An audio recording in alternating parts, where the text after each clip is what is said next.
से जा रही हूँ माँ। जाओ बेटी, तुम्हारे पुत्र अवश्य मिलेंगे, जाओ।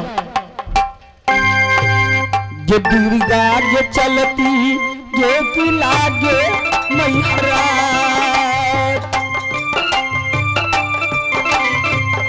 धीरे चल दुर्गा गंभीर चल जा।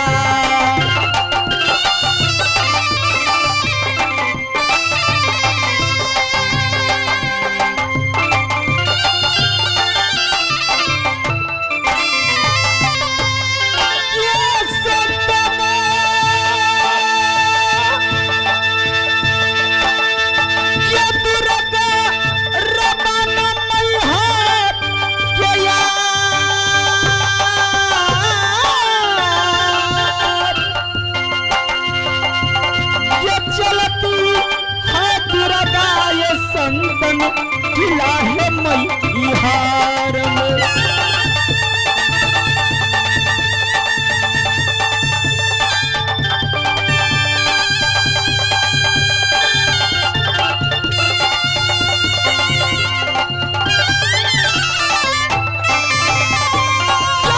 सकती रही ये भावना जैसी, हे प्रभु मूरत देव छूटी न कैसी।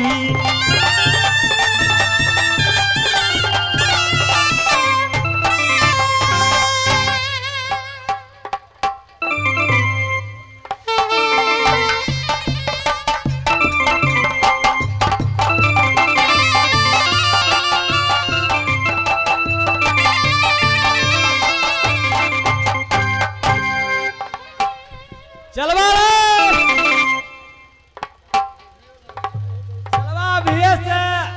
से कहीं लाइन जोत देता है। रे चला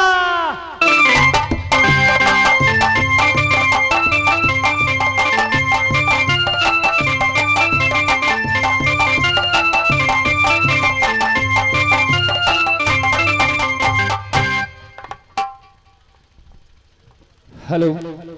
ए परंतु घोर जंगल है, ये घोर जंगल में मैं मुनिवर को साथ रहा करता हूँ।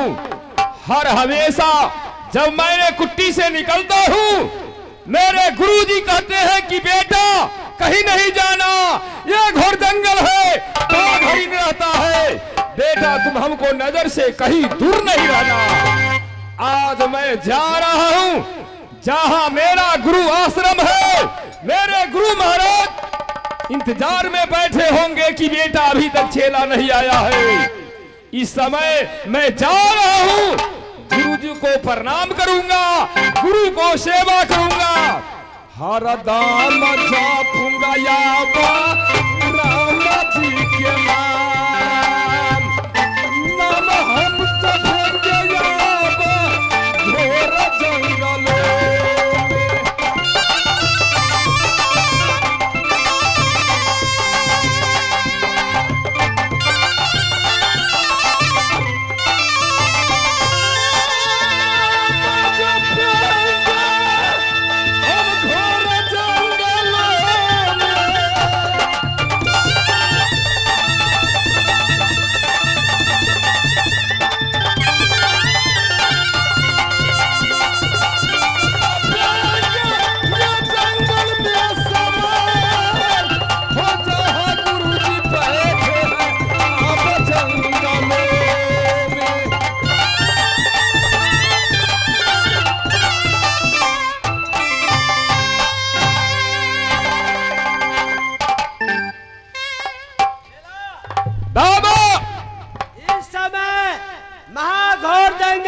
अच्छा, तुम कोठी छोड़कर कहीं घूमने चले जाता है तो मुझे चैन नहीं आता, इसलिए कि छोटा चेला को पोसे है। अच्छा, आपको लिए मन नहीं लगता है, तुम छोड़ के कहीं नहीं जाओ।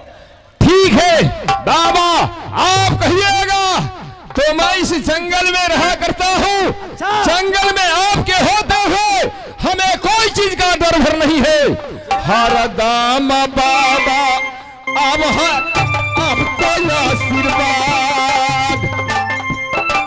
हो, हर आशीर्वाद बाबा इस जंगलों में।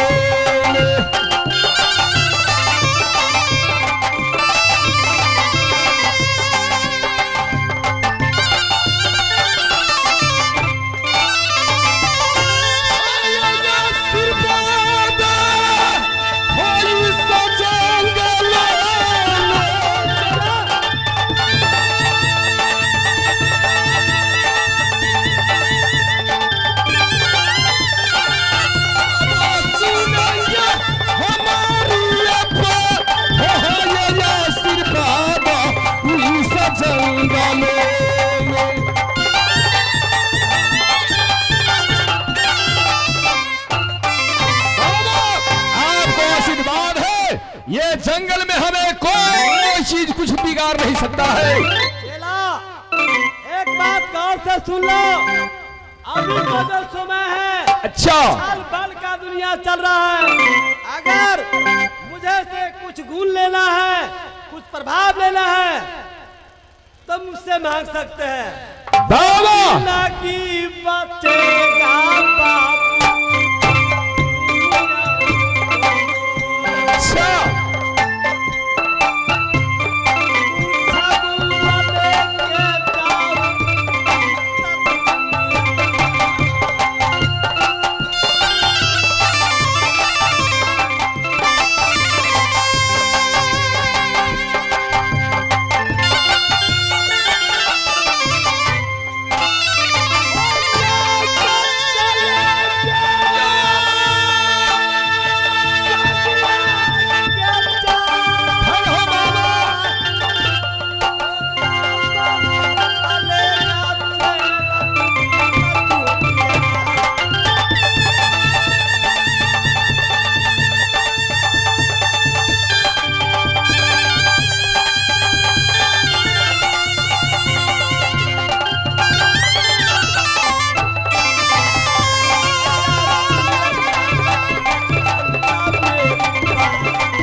सिखाए हैं। अच्छा सब कुछ मैं सीख लिया हूँ, मगर बाबा आप अपना हाथ को एक चिन्हासी हमें दीजिए।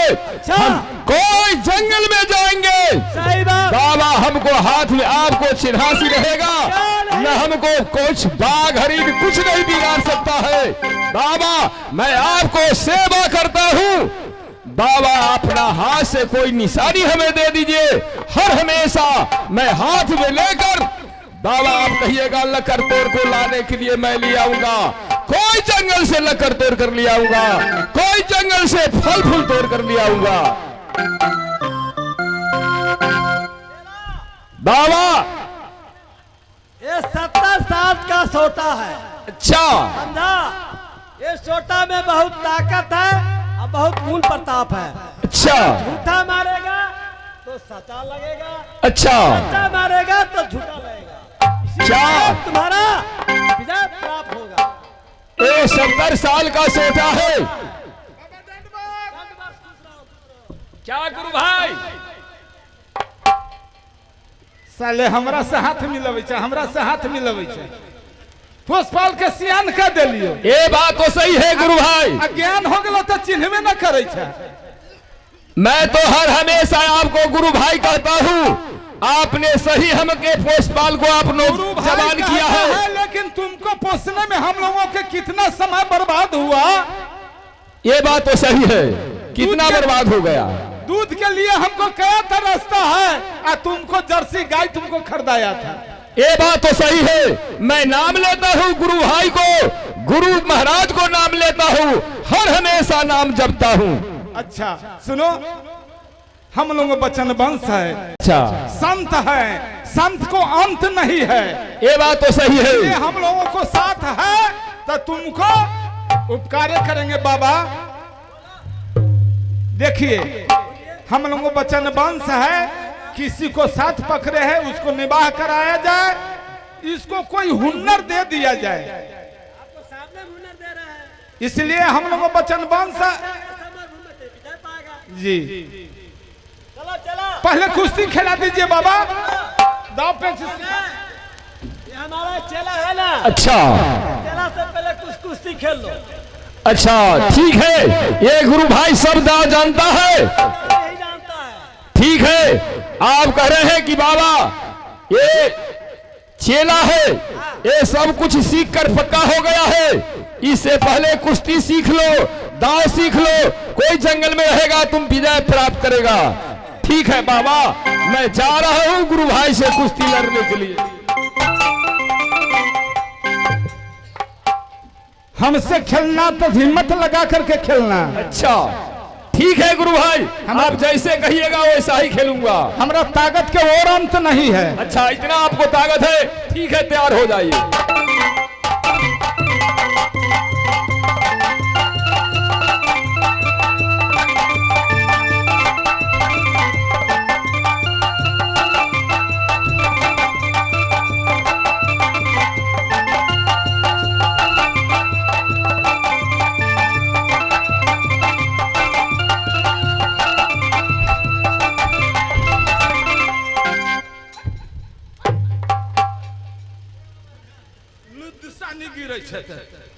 हमरो ताकत हीन हो जाए। रे गुरु ताकत भाई। लगाओ ताकत। गुरु भाई मैं देख रहा हूँ कि आप कौन दाव से हमें फटक रहे हैं, ओ मैं देख रहा हूँ। चलिए तैयार हो जाइए। चल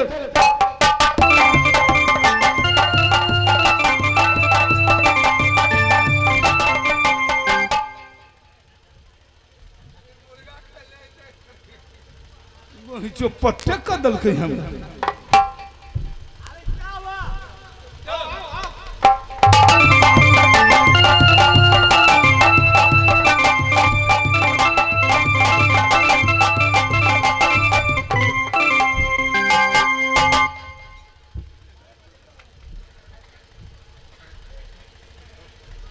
वही जो खुंती चित्ते कदल के बाबा ये हमसे अभी ना खेलेगा उलेगा। कखुन तो हमारा पट्टे कर दे, कखुन तो चित्ते कर दे। बाबा इसको ताकत हमसे काफिर हो गए। हाँ समरपुर में काम करेगा ना? हाँ काम तो करेगा, लेकिन लोहा सिखा दीजिएगा, हम लोगों का नाम रहेगा किसका चेला है, तफन्ना को चेला है।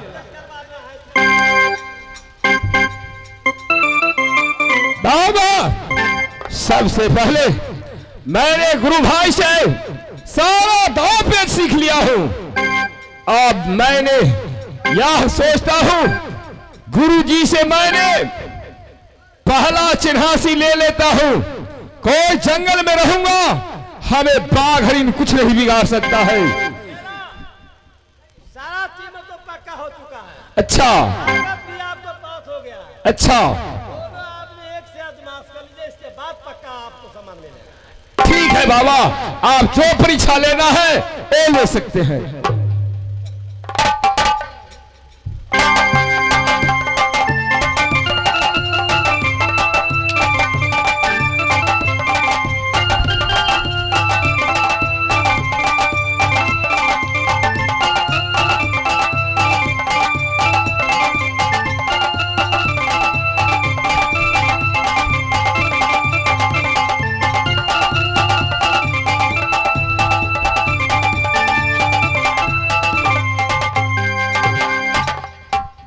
क्या हुआ बाबा? समरपुर में लगा विजय पापा। ठीक है बाबा, हो हरदम रहेगा याचा,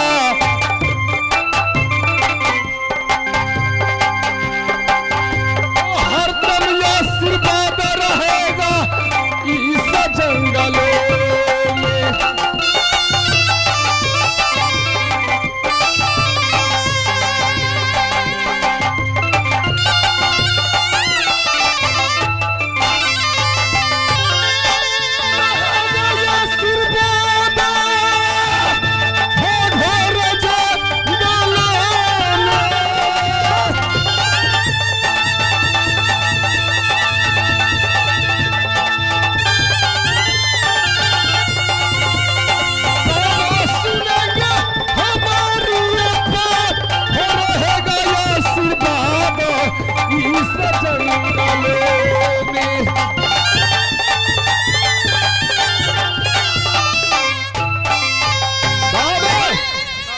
आप अपना हाथ के कोई चिन्हासी दे दीजिए। सारा चीज मिल चुका। सुनो, ये 70 साल का सोटा है। अच्छा सच्चा मारेगा तो झूठा लगेगा, अच्छा झूठा मारेगा तो सच्चा लगेगा। कहीं जाते आप जाते, अच्छा कहीं आपको तुम्हारा विजय प्राप्त कर सकते हैं। बाबा आप कह रहे हैं कि ये 70 साल का सोटा है, सच्चा मारेगा तो झूठा लगेगा, झूठा मारेगा तो सच्चा लगेगा। बाबा बोलो। जब इसे मैंने हाथ में पकड़ लिया अच्छा तो पहले जांचेंगे गुरु पास, पहले जांचन हम करेंगे इस कुटी।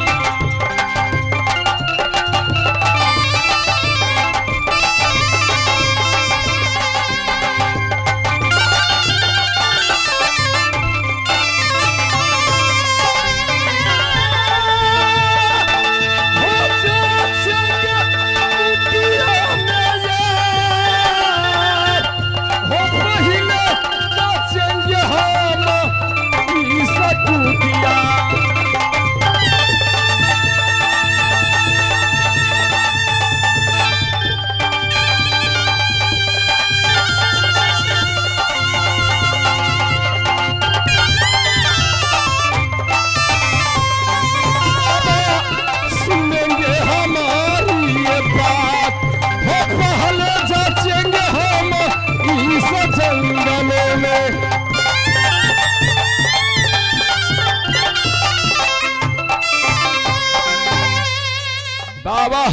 ये मैंने क्या बोल दिया? भस्मासुर की कहानी कहने लगा ना। ये नहीं होगा। मैंने सोचा था जांचने के लिए, फिर मेरा आत्मा में आ गया है। यह इधर गुरु है, आप गुरु भाई है। मेरा क्रोध समाप्त हो गया, हमसे गलती हो गया। आप गुरु भाई है, सेवा कर दीजिए बाबा। अब टाम कुटाम हो रहा है बाबा, चला सुता सुती करे।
राजकीय में स्कूटी में सोई हुई देख रही हूँ।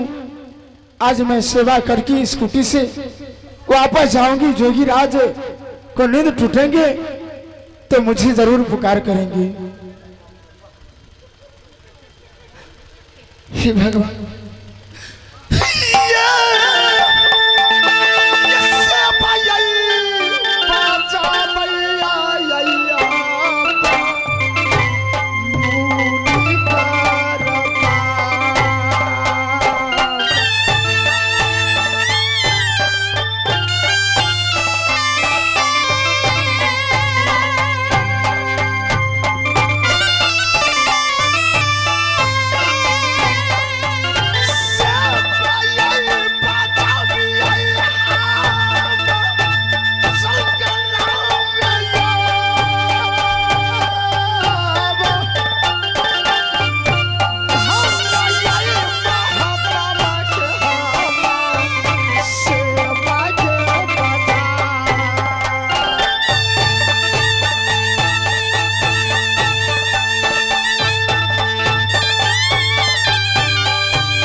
नरोत्तम देवी सरस्वती चैवा महारथी नारायण बोल। इसमें क्या लगता है मोल? चला महाराज की जय। आज इस जंगल में, महाघोर जंगल, निशिबात रात में कौन ऐसा सेवा क्या है पता नहीं चलता है। आप सेवा न किए हैं? सेवा मुझे बनाया है, उसका जो कुछ मांगना है स्वयं बाबा पूरा करने वाला है। ऐसे नहीं होगा बाबा, 3 बार ताली लगाया जाए। 3 बार ताली। सुन लो, जंगल में अगर छुपा हुआ है बाबा को बाल दूसरा जा रहा है। जो कोई सेवा क्या है वो संग के माने। दूसरी बार हुआ भयभीत दीजिएगा, शराब को बारे में कहिएगा तब होगा बाबा। देखिए दूसरा वचन हो चुका है, तीसरा वचन हो चुका है। जो कुछ मांगना है स्वयं मांगो, नहीं तो ऐसा शराब पड़ूंगा डर को जाएगा वही।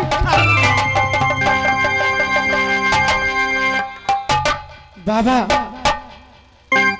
मैंने कुटी को साफ की है, मैंने सेवा बजाई हूँ। आपने सेवा बया है।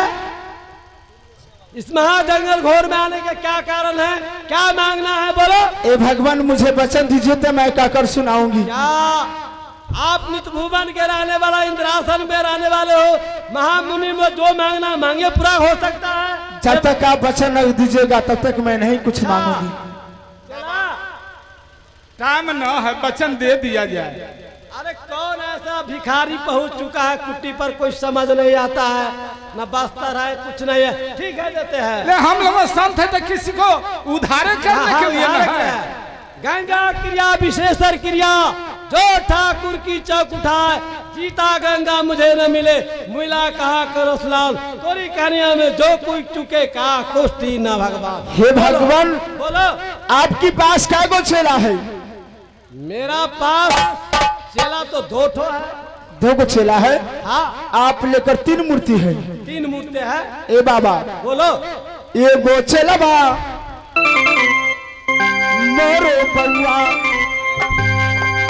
जोगी ना लागे जंगल में यार, चोरबा बाबा घोर जंगल में है, बेटा चोरा कर घर से